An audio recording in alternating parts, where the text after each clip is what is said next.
Kucing yang sakit membutuhkan perhatian khusus dan perawatan yang penuh kasih agar bisa pulih dengan baik. Langkah pertama dalam merawat anak kucing yang sakit adalah memastikan mereka tetap nyaman dan hangat. Penting untuk memantau gejala dan perubahan perilaku mereka seperti nafsu makan dan tingkat energi.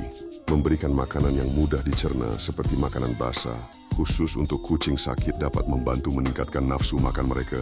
Pastikan anak kucing terhidrasi dengan baik menawarkan air bersih atau bahkan kaldu tanpa garam secara berkala.